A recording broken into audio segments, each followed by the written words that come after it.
spend money on educating the kids. And we're just not, we're looking at things here that sure, we should look at ways that we can be frugal. These are tough times. But I sat in the house the other day during a snowstorm, 5 inches of snow, plow went by my house. I counted them with little tick marks. The times I counted, 21 times for 5 inches of snow. And then, on bare pavement, we had a salt truck go down the street. And all I could think about as that salt was being spread on the road is how much that money could have been used to buy reams of paper for the school system. Now, we're not balancing in this town in the correct level. And in my feeling, we do what we can to constrain this budget that we put forth, but it's time for the rest of town to give, because we're bare bones. We're at marrow here, and it isn't fair to the kids. It just is not fair. So we need to find another place in town to cut.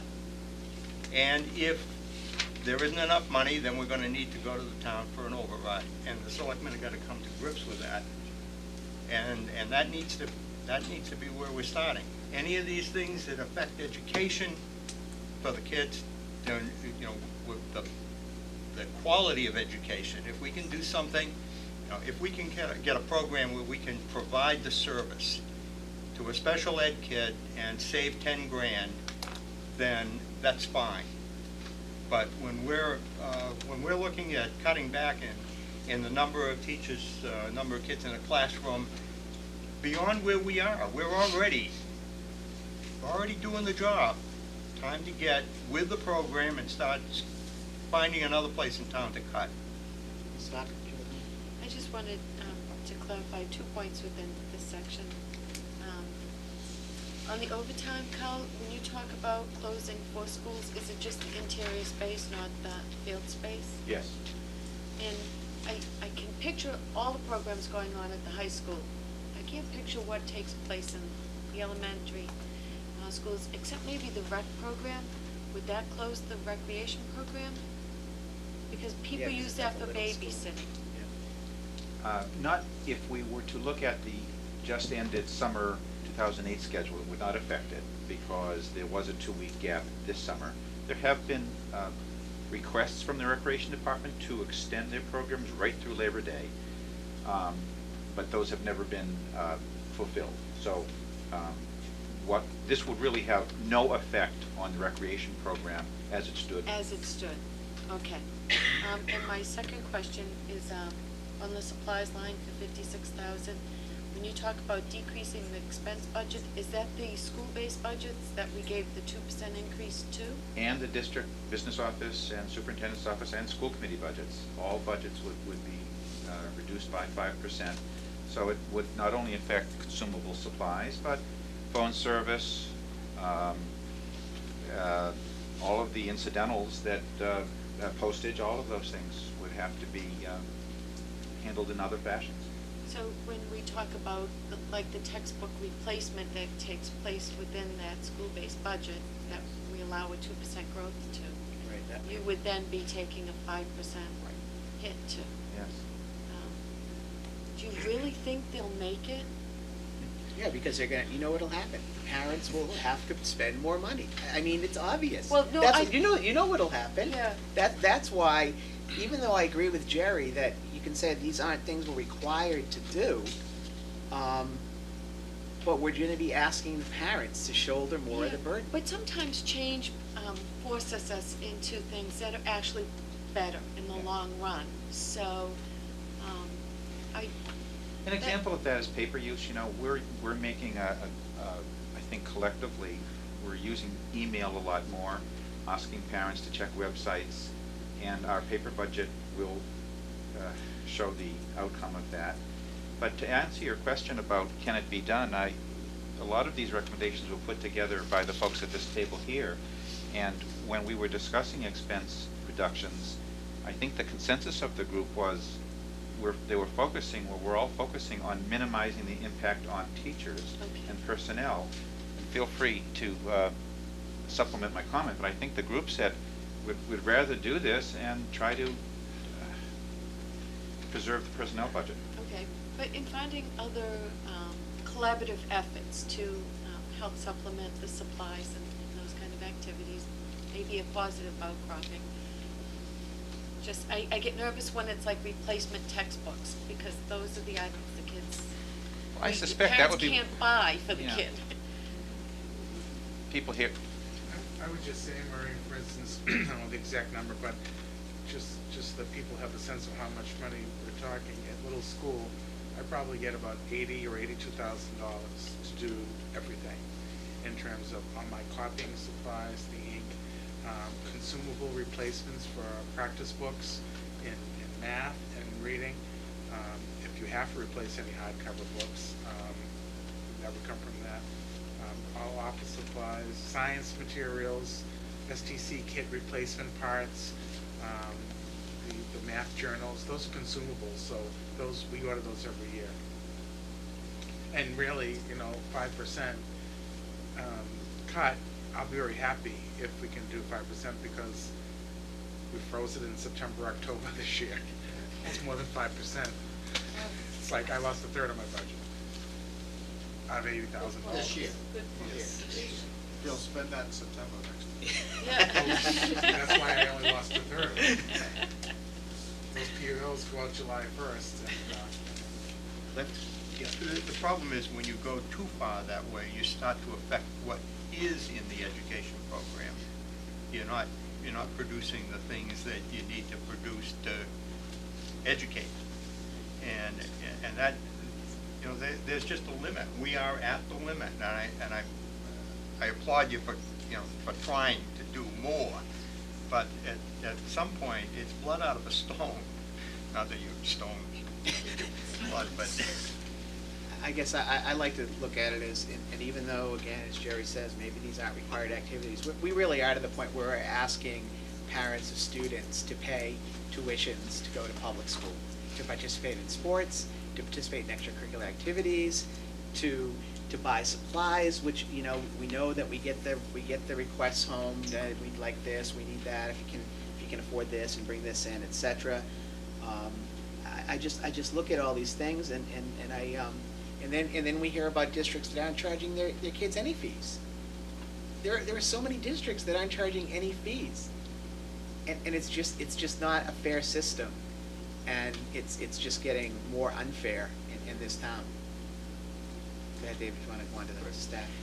Before I do the staff, I want to talk about some of the reorganization that the administrative staff took a look at in terms of redistricting, reconfiguring the schools to see whether or not there is an educationally sound, but also fiscally efficient, or more efficient way of placing students in schools. Now, keep in mind that I've spent 15 years getting to pre-K to 5, 1 6 to 8, and 1 9 to 12 school. I think we've done a very good job and rejected a lot of other things along the way and been rejected along the way. So, despite all that, I asked the administrative council to go off and come back with some scenarios. And again, educationally sound, maybe different, but educationally sound and fiscally prudent, those two standards. And to look at space, to consider impacts on families, to look at busing, to look at distribution of students. So I'm going to go over some of these scenarios, and I'm going to tell you at this point, and I know I just want the committee to understand the exercise that we went through. And basically, at this point, it's going to answer the question, is it worth doing? And in the long run, there is perhaps one that I'll go over that has some possibility, but it's also dramatic in its change. Before we begin, can I ask one quick question? Sure. Are these more sound or less sound educationally? Or as sound as what we have? Because I just want to know, Well, looking at this. Well, the way I would answer that, Jerry, is that I believe that some school districts are organized this way, and for those school districts, they're educationally sound. I think in the long run, if you chose any one of these, over a period of time, you could defend the educational soundness. To do it for September, I think would be a very difficult. These proposals are being driven by economics and not by education. Oh, absolutely. Soundness, okay? Oh, All right. absolutely. I just wanted to make sure. But David, I would say that there's been a lot of discussion about the K through 8 schools. Right. And whether, and I know Malden, I think, is Right. following that model, and there are other districts, and there's been a lot of discussion about that. So I want to Back and go forth. over these, and I'm not putting them on the list tonight, and unless we feel that any one of them is worth further, further exploration, and I'm sure there may be others.